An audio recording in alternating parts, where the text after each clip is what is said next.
Hey folks, welcome back to another HP Gaming GameLINK video. Today we are going to be sharpening our claws, burying our fangs, picking a fight with a T-Rex, as we take a look at the 1 to 6 player card battler, Strike Deck Dinos.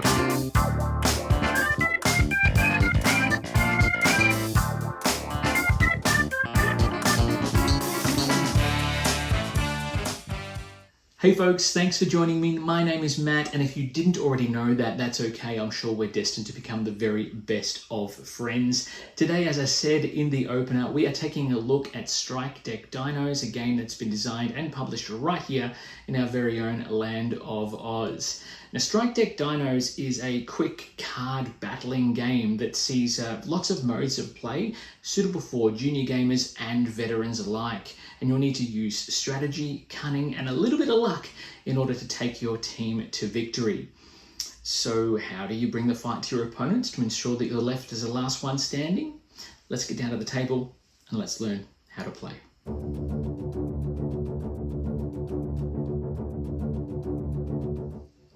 Now, you can't go into battle without a team of dinosaurs to fight with. So grab all of the dinosaur character cards, which are the ones that look like this, and then give them a really good shuffle to mix them up.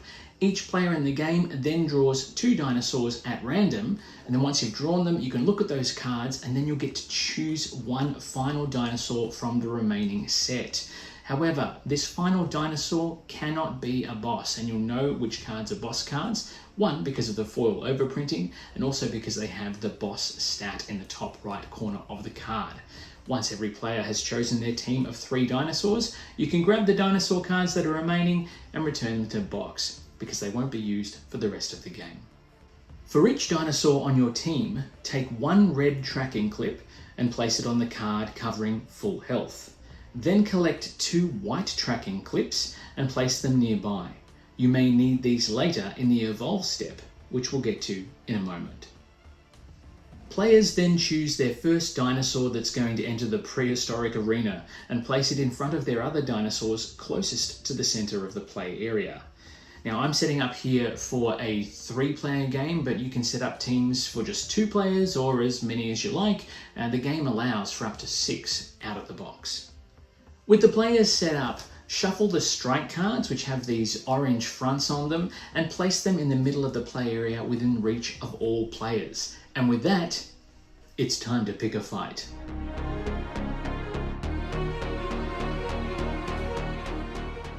Strike Deck Dinos is played in a series of rounds following a few certain phases. Select target, strike or swap, resolve non-attack cards, resolve attack cards, and rounds will continue in such a way until there is just one team or one dino left standing.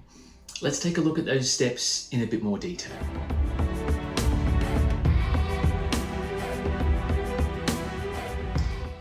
In the select target step, each player is going to determine which other dinosaur they are going to attack by rotating their dinosaur card toward the player they're going to make their attack against. Now, in multiplayer games of 3 or more players, table talk, making plans, collectively ganging up against another player is not only permitted, it's actively encouraged. Once each player has actually assigned their target, however, it's locked for the remainder of the round.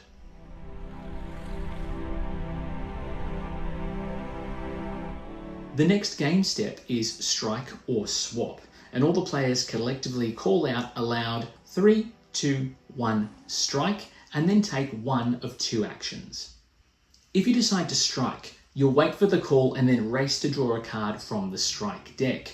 And you'll keep the card secret for now. If, however, you decide to swap, you don't draw from the strike deck. Instead, you take your active lead dinosaur and swap it out with another from your team. That's your turn from the round, and the incoming dinosaur will take any and all damage that's assigned to it by other players this turn. All of the evolve markers and health trackers on the cards stay exactly where they are. Now I will say too, all of this happens simultaneously, so be prepared for things to get a little bit chaotic, but that's why we love this game. Now after drawing a card or swapping out your dinosaur, it's time for the resolve step, and this is split into two parts: resolve non-attack cards and then resolve attack cards.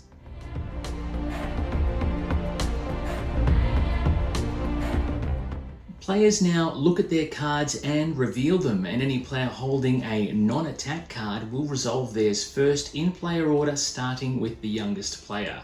Now we'll look at each of the non-attack cards in a bit more detail in a moment. After the non-attack cards are resolved, it's time to deal some damage. Starting with the youngest player remaining, damage is resolved in order. Reveal your strike card, and if the target of your attack is focused elsewhere, i.e. not targeting you in return, you instantly deal 1 point of damage to that dinosaur, its owner reducing its health tracker by 1 space. If, however, the target of your attack is targeting you in return, then you need to resolve both players' strike cards in this case. Say you play a bite attack worth 600 damage, and the opponent that's playing opposite you reveals a card worth 300 damage. Their attack card is lower than yours, so they would reduce their active dinosaur by 1 health space. However, if it was reversed, and you had revealed the 300 and they play a 600, then you would take the damage. Now there is one other instance that needs to be discussed.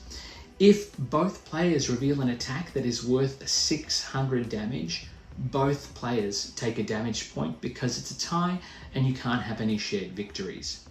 One other rule I should mention: if you play a bite card worth 600 and someone else plays a speed attack against you also worth 600, speed wins out because they just get in first. They'll do damage to you but will not take any damage in return.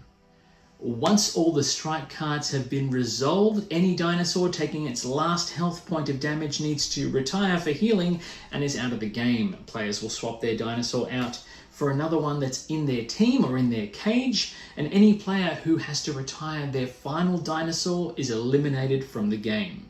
Following that, rounds continue, starting once again with the select target phase until there is only one team left standing.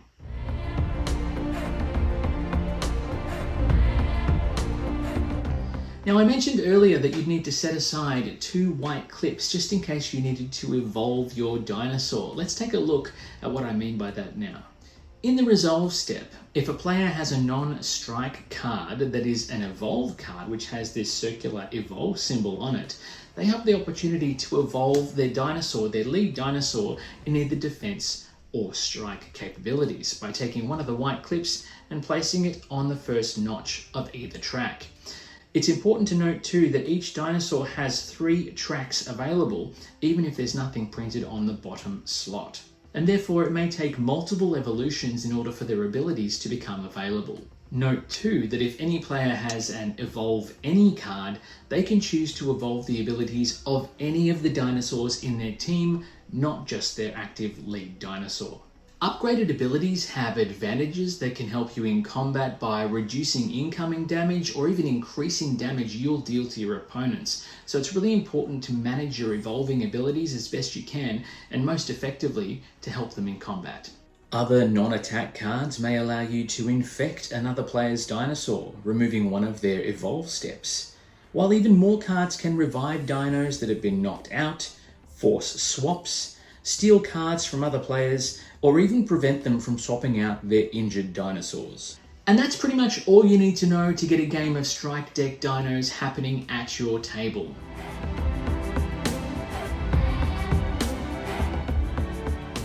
There are many other modes of play for this game to allow for things like video conferencing or a mini game that pits one dinosaur per team against each other, and then any other swap stops or comeback tour cards would be treated as evolves in that game mode.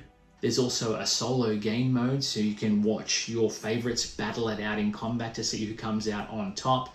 You can even put together 2 boxes of the game to allow for up to 12 players to take the fight to the table, and that, my friends, is a whole lot of dinosaurs.